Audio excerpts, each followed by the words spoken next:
प्रिय भक्तों, आज तारीख है 26 मार्च और वार है गुरुवार और आज चैत्र माह के शुक्ल पक्ष की अष्टमी तिथि है। तो आज ही दुर्गा अष्टमी व्रत, कन्या पूजन और महाअष्टमी पूजा की जाएगी। और आज के दिन यानी कि दुर्गा अष्टमी के दिन माँ दुर्गा के 8वें स्वरूप माँ महागौरी की पूजा की जाती है। तो माँ महागौरी व्रत कथा की वीडियो भी मेरे चैनल पर अपलोड कर दी गई है, तो एक बार आप चैनल पर विजिट करके उस कथा को जरूर सुनिएगा। और चलिए अब शुरू करते हैं गुरुवार व्रत कथा। यह कथा आप सुनने के साथ स्क्रीन पर पढ़ भी सकते हैं। तो बोलिए बृहस्पति देवता की जय।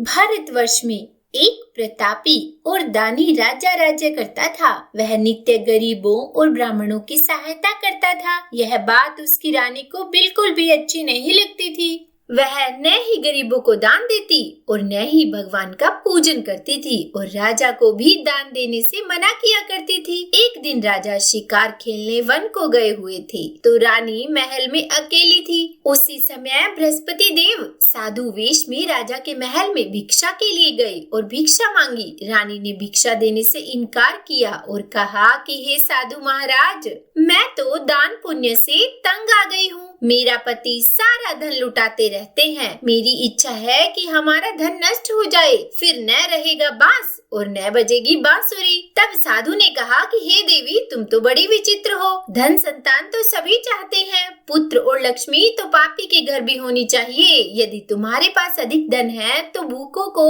भोजन दो, प्यासों के लिए प्याऊ बनवाओ, मुसाफिरों के लिए धर्मशालाएं खुलवाओ। जो निर्धन अपनी कुंवारी कन्याओं का विवाह नहीं करा सकते, उनका विवाह करा दो। ऐसे और कई काम हैं जिनके करने से तुम्हारा यश लोक और परलोक में फैलेगा। परंतु रानी पर उपदेश का कोई प्रभाव न पड़ा। वह बोली, महाराज, आप मुझे कुछ न समझाएं। मैं ऐसा धन नहीं चाहती जो हर जगह बांटती फिरूं। तब साधु ने उत्तर दिया कि यदि तुम्हारी ऐसी ही इच्छा है तो तथास्तु। तुम ऐसा करना कि बृहस्पतिवार को घर लीप कर पीली मिट्टी से अपना सिर धोकर स्नान करना, भट्ठी चढ़ाकर कपड़े धोना। ऐसा करने से तुम्हारा सारा धन नष्ट हो जाएगा। इतना कहकर वह साधु महाराज वहाँ से आलोप हो गए। साधु के अनुसार कई बातों को पूरा करते हुए रानी को केवल 3 बृहस्पतिवार ही बीते थे कि उसकी समस्त धन संपत्ति नष्ट हो गई। भोजन के लिए राजा का परिवार तरसने लगा। तब एक दिन राजा ने रानी से बोला कि हे रानी, तुम यही रहो, मैं दूसरे देश को जाता हूँ, क्योंकि यहाँ पर सभी लोग मुझे जानते हैं, इसीलिए मैं कोई छोटा कार्य नहीं कर सकता। ऐसा कहकर राजा परदेश चला गया। वहाँ वह जंगल से लकड़ी काट कर लाता और शहर में बेचता।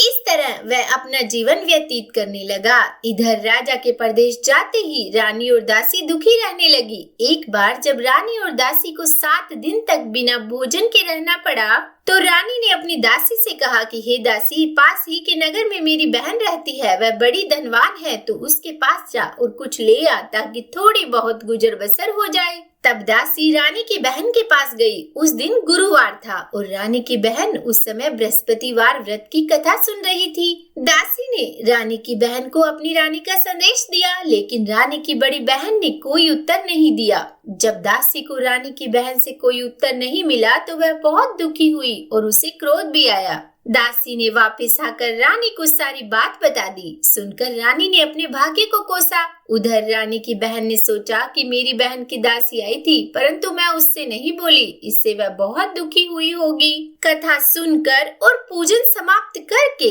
वह अपनी बहन के घर गई और कहने लगी कि हे बहन, मैं बृहस्पतिवार का व्रत कर रही थी और जब तुम्हारी दासी मेरे घर आई थी तब मैं कथा सुन रही थी। और जब तक कथा होती है तब तक न तो उठते हैं और न ही बोलते हैं, इसीलिए मैं नहीं बोली। कहो दासी, क्यों गई थी? तब रानी बोली कि बहन, तुमसे क्या छुपाऊं, हमारे घर में खाने तक को अनाज नहीं था। ऐसा कहते कहते रानी की आंखें भर आई। उसने दासी समेत पिछले 7 दिनों से भूखे रहने तक की बात अपनी बहन को विस्तार पूर्वक सुना दी। तब रानी की बहन बोली कि देखो बहन, भगवान बृहस्पति देव सबकी मनोकामना को पूर्ण करते हैं। देखो, शायद तुम्हारे घर में अनाज रखा हो। पहले तो रानी को विश्वास नहीं हुआ, पर बहन के आग्रह करने पर उसने अपनी दासी को अंदर भेजा तो सचमुच अनाज से भरा एक घड़ा मिल गया। यह देखकर दासी को बड़ी हैरानी हुई। दासी रानी से कहने लगी कि हे रानी, जब हमको भोजन नहीं मिलता तो हम व्रत ही तो करते हैं, इसीलिए क्यों न इनसे व्रत और कथा की विधि पूछ ली जाए ताकि हम भी व्रत कर सके। तब रानी ने अपनी बहन से बृहस्पतिवार व्रत के बारे में पूछा। उसकी बहन ने बताया कि बृहस्पतिवार के व्रत में चने की दाल और मुनक्का से विष्णु भगवान का केले की जड़ में पूजन करें तथा दीपक जलाएं। व्रत कथा सुने और पीला भोजन ही करें, इससे बृहस्पति देव प्रसन्न होते हैं। व्रत और पूजन विधि बताकर रानी की बहन अपने घर को लौट गई और 7 दिन के बाद जब गुरुवार आया तो रानी और दासी ने व्रत रखा। घुड़साल में जाकर चना और गुड़ लेकर आई, फिर उससे केले की जड़ तथा विष्णु भगवान का पूजन किया। अब पीला भोजन कहाँ से लाए? इस बात को लेकर दोनों बहुत दुखी थे। चूँकि उन्होंने व्रत रखा था इसलिए बृहस्पति देव उनसे बहुत प्रसन्न थे, इसीलिए वे एक साधारण व्यक्ति का रूप धारण करके 2 थालों में सुंदर पीला भोजन दासी को दे गए। भोजन पाकर दासी प्रसन्न हुई और फिर रानी के साथ मिलकर भोजन ग्रहण किया। उसके बाद वे सभी गुरुवार को व्रत और पूजन करने लगी। बृहस्पति भगवान की कृपा से उनके पास फिर से धन संपत्ति आ गई, परंतु रानी फिर से पहले ही की तरह आलस्य करने लगी। तब दासी बोली कि देखो रानी, तुम पहले भी इसी प्रकार आलस्य करती थी, तुम्हें धन रखने में कष्ट होता था, इस कारण सभी धन नष्ट हो गया, और अब जब भगवान बृहस्पति की कृपा से धन मिला है तो तुम्हें फिर से आलस्य होता है। रानी को समझाते हुए दासी कहती है कि बड़ी मुसीबतों के बाद हमने यह धन पाया है, इसीलिए हमें दान पुण्य करना चाहिए, भूखे मनुष्यों को भोजन कराना चाहिए और धन को शुभ कार्यों में खर्च करना चाहिए, जिससे तुम्हारे कुल का यश बढ़ेगा, स्वर्ग की प्राप्ति होगी और पितृ भी प्रसन्न होंगे।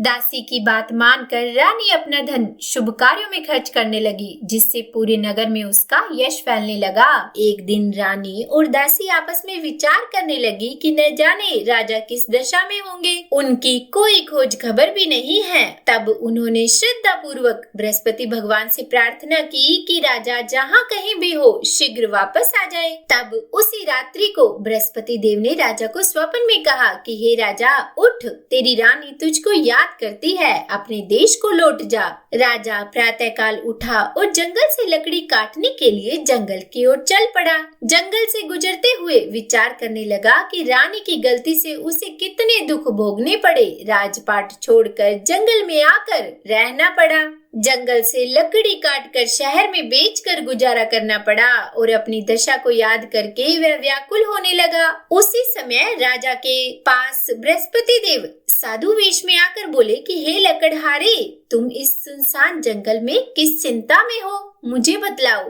तब यह सुनकर राजा के नेत्रों में जल भर आया और फिर साधु की वंदना कर राजा ने अपनी संपूर्ण कहानी सुना दी। तब महात्मा ने राजा से कहा कि हे राजा, तुम्हारी पत्नी ने बृहस्पति देव के प्रति अपराध किया था, जिसके कारण तुम्हारी यह दशा हुई, पर अब तुम चिंता मत करो, भगवान तुम्हें पहले से अधिक धन देंगे। देखो, तुम्हारी पत्नी ने बृहस्पतिवार का व्रत शुरू कर दिया है। अब तुम भी बृहस्पतिवार के व्रत में चने की दाल, गुड़ और मुनक्का से विष्णु भगवान का केले की जड़ में पूजन करो तथा दीपक जलाकर कथा सुनो। भगवान बृहस्पति देव तुम्हारी सभी मनोकामनाओं को पूर्ण करेंगे। साधु की बातों को सुनकर राजा बोले कि हे प्रभु, लकड़ी बेचकर तो इतना पैसा नहीं बचता जिससे भोजन के बाद में कुछ बचा सकूं। मैंने रात्रि में अपनी रानी को व्याकुल देखा है, मेरे पास कोई साधन नहीं जिससे उसका समाचार जान सकूं। फिर मैं कौन सी कहानी कहूं, यह भी मुझको मालूम नहीं। तब साधु ने कहा कि हे राजा, मन में बृहस्पति भगवान के पूजन व्रत का निश्चय करो, वे स्वयं तुम्हारे लिए कोई राह बना देंगे। बृहस्पतिवार के दिन तुम रोजाना की ही तरह लकड़ियां लेकर शहर में जाना, तुम्हें रोज से दुगना धन मिलेगा, जिससे तुम भली भांति भोजन भी कर लोगे तथा बृहस्पति देव की पूजा का सामान भी आ जाएगा। और जो तुमने बृहस्पतिवार की कहानी के बारे में पूछा है वो मैं तुम्हें सुनाता हूँ। वो इस प्रकार है कि प्राचीन काल में एक बहुत ही निर्धन ब्राह्मण था। उसके कोई संतान नहीं थी। वह नित्य पूजा पाठ करता था। उसकी स्त्री न स्नान करती और न ही किसी देवता का पूजन करती। इस कारण ब्राह्मण देवता बहुत दुखी रहते थे। भगवान की कृपा से ब्राह्मण के यहाँ एक कन्या उत्पन्न हुई। अब कन्या बड़ी होने लगी। वह प्रातः स्नान करके भगवान विष्णु का जप करती, बृहस्पतिवार का व्रत भी करने लगी। पूजा पाठ समाप्त कर पाठशाला जाती तो अपनी मुट्ठी में जौ भर कर लेके जाती और पाठशाला के मार्ग में डालती जाती। लौटते समय वही जौ स्वर्ण के हो जाते तो उनको बीन कर घर ले आती। एक दिन वह बालिका सूप में उन सोने के जौ को फटक कर साफ कर रही थी कि तभी उसकी माँ ने देख लिया और कहा कि हे बेटी, सोने के जौ को फटकने के लिए सोने का सूप भी तो होना चाहिए। दूसरे दिन गुरुवार था। कन्या ने व्रत रखा और बृहस्पति देव से सोने का सूप देने की प्रार्थना की। बृहस्पति देव ने उसकी प्रार्थना स्वीकार कर ली। रोजाना की ही तरह वह कन्या जौ फैलाते हुई पाठशाला चली गई और पाठशाला से लौटकर जब वह जौ बीन रही थी तो बृहस्पति देव की कृपा से उसे सोने का सूप मिला। उसे वह घर ले आई और उससे जौ साफ करने लगी, परंतु उसकी माँ का वही ढंग रहा। एक दिन की बात है, कन्या सोने के सूप में जब सोने के जौ साफ कर रही थी, उसी समय उस नगर का राजकुमार वहां से निकला। कन्या के रूप और कार्य को देखकर वह उस पर मोहित हो गया। राजमहल आकर वह भोजन तथा जल त्याग कर उदास होकर लेट गया। राजा को जब राजकुमार द्वारा अन्न जल त्यागने का समाचार मिला तो अपने मंत्रियों के साथ वह पुत्र के पास गया और कारण पूछा। राजा ने कहा कि बेटा, तुम्हें किस बात का कष्ट है? किसी ने अपमान किया है अथवा कोई और कारण है?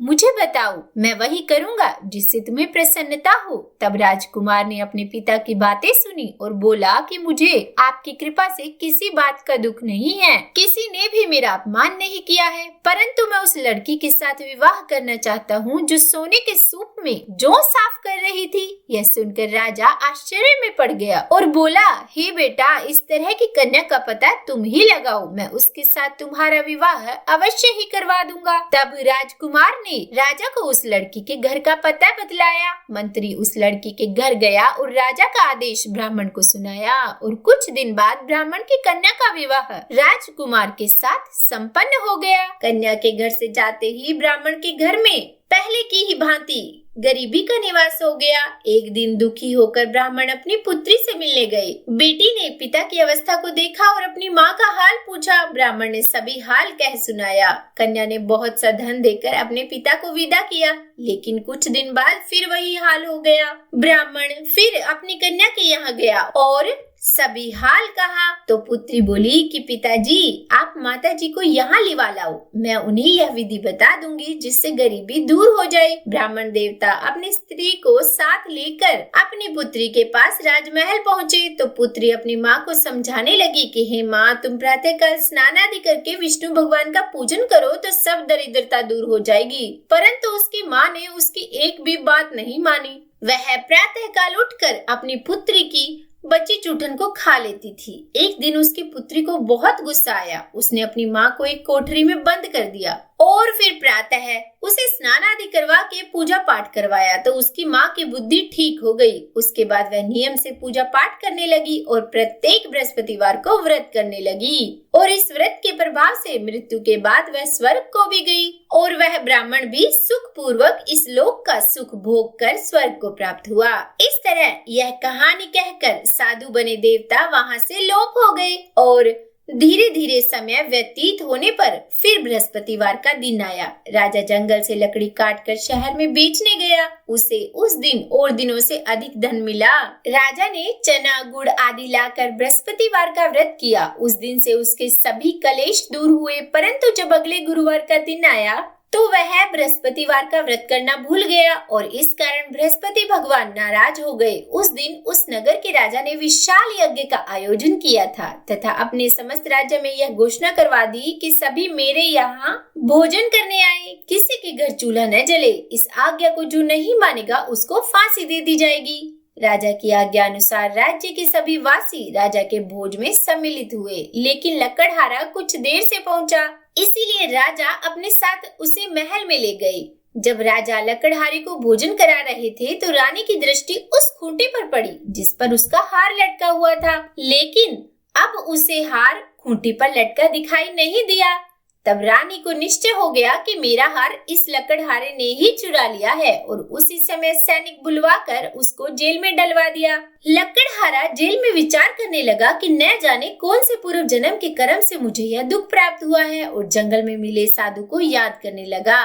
और तभी तत्काल बृहस्पति देव साधु के रूप में प्रकट हो गए और कहने लगे कि अरे मूर्ख, तूने बृहस्पति देवता की कथा नहीं कही, उसी कारण तुझे यह दुख प्राप्त हुआ है। अब चिंता मत कर, बृहस्पतिवार के दिन जेल खाने के दरवाजे पर तुझे 4 पैसे पड़े मिलेंगे, उनसे तू बृहस्पतिवार की पूजा करना तो तेरे सभी कष्ट दूर हो जाएंगे। अगले बृहस्पतिवार उसे जेल के द्वार पर 4 पैसे मिले। राजा ने पूजा का सामान मंगवा कर कथा कही और प्रसाद बांटा। उसी रात्रि में बृहस्पति देव ने उस नगर के राजा को स्वप्न में कहा कि हे राजा, तूने जिसे जेल में बंद किया है उसे कल छोड़ देना, वह निर्दोष है। राजा प्रातः काल उठा और खूंटी पर हार टंगा देखकर लकड़हारे को बुलाकर क्षमा मांगी तथा राजा के योग्य सुंदर वस्त्र आभूषण भेंट करके उसे विदा किया। गुरुदेव की आज्ञा अनुसार राजा अपने नगर को चल दिया। राजा जब नगर के निकट पहुंचा तो उसे बड़ा ही आश्चर्य हुआ। नगर में पहले से अधिक बाग, तालाब और कुएं तथा बहुत सी धर्मशालाएं, मंदिर आदि बने हुए थे। राजा ने पूछा कि यह किसका बाग और धर्मशाला है। तब नगर के सब लोग कहने लगे कि यह सब रानी और दासी द्वारा बनवाए गए हैं। तब राजा को आश्चर्य हुआ और गुस्सा भी आया कि उसकी अनुपस्थिति में रानी के पास धन कहां से आया होगा। जब रानी ने यह खबर सुनी कि राजा जी आ रहे हैं तो उसने अपनी दासी से कहा कि ये दासी, देख राजा हमको कितनी बुरी हालत में छोड़कर गए थे, वे हमारी ऐसी हालत देखकर लौट न जाए, इसीलिए तू दरवाजे पर खड़ी हो जा। रानी की आज्ञा अनुसार दासी दरवाजे पर खड़ी हो गई और जब राजा आए तो उन्हें अपने साथ महल में लिवा लाई। तब राजा ने क्रोध करके अपनी तलवार निकाली और पूछने लगा कि बताओ यह धन तुम्हें कहां से प्राप्त हुआ है। तब रानी ने सारी कथा कह सुनाई और बताया कि हमें यह सब धन बृहस्पति देव के इस व्रत के प्रभाव से प्राप्त हुआ है। तब राजा ने निश्चय किया कि 7 रोज बाद तो सभी बृहस्पति देव का पूजन करते हैं, परंतु मैं प्रतिदिन दिन में 3 बार कहानी कहूँगा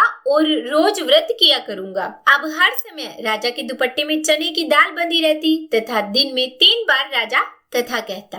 एक रोज राजा ने विचार किया कि चलो अपनी बहन के यहाँ हो आऊं। इस तरह का निश्चय कर राजा घोड़े पर सवार हो अपनी बहन के यहाँ चल दिया। मार्ग में उसने देखा कि कुछ आदमी एक मुर्दे को लिए जा रहे हैं। उन्हें रोककर राजा कहने लगा कि अरे भाइयों, मेरी बृहस्पतिवार की कथा सुन लो।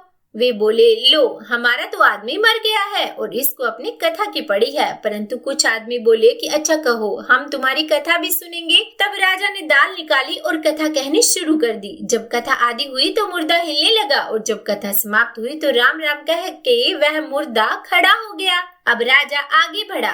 आगे मार्ग में उसे किसान खेत में हल चलाता मिला तो राजा ने उसे देखकर बोला कि अरे भैया, तुम मेरी बृहस्पतिवार की कथा सुन लो। तब किसान बोला कि जब तक मैं तेरी कथा सुनूंगा तब तक तो मैं 4 हल जोत लूंगा, जा अपनी कथा किसी और को सुनाना। इस तरह राजा आगे चलने लगा और राजा के हटते ही बैल पछाड़ खाकर गिर गए और किसान के पेट में बड़ी जोर से दर्द होने लगा। उसी समय उसकी माँ रोटी लेकर आई और उसने जब यह देखा तो अपने पुत्र से सब हाल पूछा और बेटे ने सभी हाल कह दिया। तो बुढ़िया दौड़ी दौड़ी उस घुड़सवार के पास गई और उससे बोली कि मैं तेरी कथा सुनूंगी, पर तू अपनी कथा मेरे खेत पर चलकर कहना। राजा ने बुढ़िया के खेत पर जाकर कथा कही, जिसके सुनते ही वह बैल उठकर खड़े हो गए तथा किसान के पेट का दर्द भी बंद हो गया। अब राजा अपनी बहन के घर पहुंचा। बहन ने भाई की खूब मेहमानी की। दूसरे रोज प्रातःकाल राजा जगा तो वह देखने लगा कि सब लोग भोजन कर रहे हैं। राजा ने अपनी बहन से कहा कि ऐसा कोई मनुष्य है जिसने अभी तक भोजन ना किया हो, जो मेरी बृहस्पतिवार की कथा सुन ले। तब बहन बोली कि हे भैया, यह देश ऐसा है कि पहले यहाँ लोग भोजन करते हैं, बाद में अन्य काम करते हैं। अगर कोई पड़ोस में हो तो मैं दिखाऊं। वह ऐसा कहकर देखने चली गई, परंतु उसे कोई ऐसा व्यक्ति नहीं मिला जिसने भोजन ना किया हो। अतः वह एक कुम्हार के घर गई जिसका लड़का बीमार था। उसे मालूम हुआ कि उनके यहाँ 3 रोज से किसी ने भोजन नहीं किया है। रानी ने अपने भाई की कथा सुनने के लिए कुम्हार से कहा। वह तैयार हो गया। राजा ने जाकर बृहस्पतिवार की कथा कही, जिसको सुनकर उसका लड़का ठीक हो गया। अब तो राजा की प्रशंसा होने लगी। एक रोज राजा ने अपनी बहन से कहा कि हे बहन, हम अपने घर को जाएंगे, तुम भी तैयार हो जाओ। राजा की बहन ने अपनी सास से कहा तो सास ने कहा कि हाँ चली जा, परंतु अपने लड़के को मत ले जाना क्योंकि तेरे भाई की कोई औलाद नहीं है। बहन ने अपने भैया से कहा कि हे भैया मैं तो चलूंगी पर कोई बालक नहीं चलेगा। तो राजा बोला कि जब कोई बालक ही नहीं चलेगा तब तुम ही क्या करोगी। और बड़े दुखी मन से राजा अपने नगर को लौट आया। राजा ने अपनी रानी से कहा कि हम निर्वंशी है, हमारा मुंह देखने का कोई धर्म नहीं है। और फिर राजा ने वहाँ का सारा हाल कह सुनाया और फिर भोजन भी नहीं किया। तब रानी बोली कि हे प्रभु, बृहस्पति देव ने हमें सब कुछ दिया है, वे ही हमें औलाद देंगे। और उसी रात को बृहस्पति देव ने राजा से स्वप्न में कहा कि हे राजा उठो, सभी सोच त्याग दो, तेरी रानी गर्भ से है। राजा को यह बात सुनकर बड़ी खुशी हुई। 9वें महीने में उसके गर्भ से एक सुंदर पुत्र पैदा हुआ। तब राजा बोला कि हे रानी, स्त्री बिना भोजन किए तो रह सकती है पर बिना कहे नहीं रह सकती। जब मेरी बहन आएगी तब तुम मुझसे कुछ मत कहना। रानी ने सुनकर हाँ कर दी। जब राजा की बहन ने यह शुभ समाचार सुना तो वह बहुत खुश हुई और बधाई लेकर अपने भाई के यहाँ आई। रानी ने तब उसे आने का उलाहना दिया, कहा कि जब भाई अपने साथ ला रहे थे तब तो टाल गई, उनके साथ नहीं आई और आज अपने आप ही भागी भागी बिना बुलाए ही आ गई। तब राजा की बहन बोली कि भाभी, अगर मैं ऐसा ना कहती तो तुम्हारी औलाद कैसे होती। बृहस्पति देव ऐसे ही हैं, जैसे जिसकी मन में कामना है सभी को पूर्ण कर देते हैं। जो सद्भावना पूर्वक बृहस्पतिवार का व्रत करता है और कथा पढ़ता है या फिर सुनता है और दूसरों को सुनाता है, बृहस्पति देव उसकी सभी मनोकामनाएं पूर्ण करते हैं। बृहस्पति देव उनकी सदैव रक्षा करते हैं जो संसार में सद्भावना और सच्चे हृदय से बृहस्पति देव का पूजन करते हैं। उनकी सभी मनोकामनाएं उसी प्रकार पूर्ण होती है जैसे राजा और रानी ने बृहस्पति देव की कथा का गुणगान किया। उनकी सभी इच्छाएं बृहस्पति देव ने पूर्ण की। तो सभी हृदय से मनन करते हुए जयकारा लगाइए और प्रेम से बोलिए, बृहस्पति देव की जय, विष्णु भगवान की जय। हे भगवान, अगर आज की यह कथा कहने, सुनने या सुनाने में हमसे कोई गलती हो गई हो तो हमें क्षमा करना। देखिए, कथा पढ़ने या सुनने के बाद आरती भी अवश्य करनी चाहिए। तो चलिए शुरू करते हैं बृहस्पति देवता की आरती। ओम जय बृहस्पति देवा, स्वामी जय बृहस्पति देवा। छिन छिन भोग लगाऊं, छिन छिन भोग लगाऊं, कदली फल मेवा। ओम जय बृहस्पति देवा, तुम पूर्ण परमात्मा, तुम अंतर्यामी। ओ स्वामी तुम अंतर्यामी।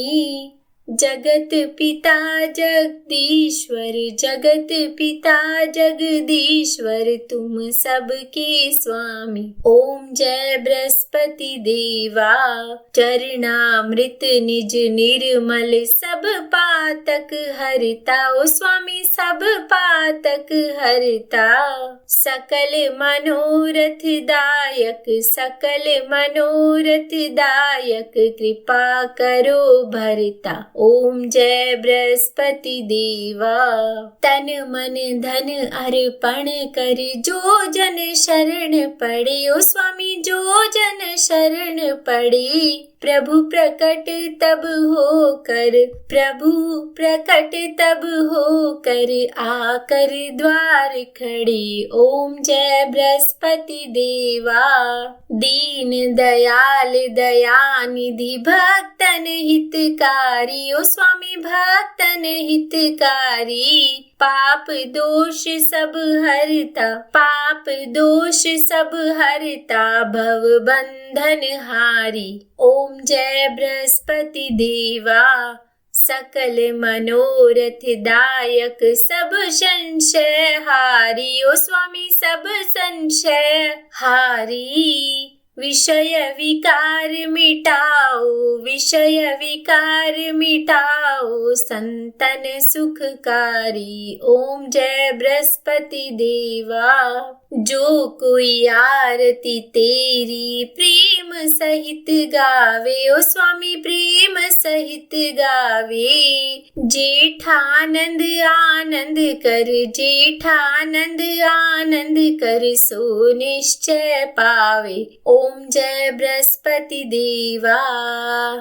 ओम जय बृहस्पति देवा, स्वामी जय बृहस्पति देवा। छिन छिन भोग लगाऊं, छिन छिन भोग लगाऊं, कदली फल मेवा। ओम जय बृहस्पति देवा। तो प्रेम से बोलिए भगवान बृहस्पति देव की जय। बोलिए भगवान श्री लक्ष्मी नारायण की जय। उम्मीद करती हूँ आज की यह कथा आपको पसंद आई होगी। अगर अच्छी लगी हो वीडियो तो लाइक एंड शेयर कीजिएगा। और चैनल पर नए हैं, सब्सक्राइब नहीं किया है तो सब्सक्राइब भी कर ही दीजिएगा। और हाँ, कमेंट बॉक्स में लक्ष्मी नारायण भगवान की जय, बृहस्पति देव भगवान की जय लिखना बिल्कुल भी मत भूलिएगा। तो बोलिए बृहस्पति देव भगवान की जय।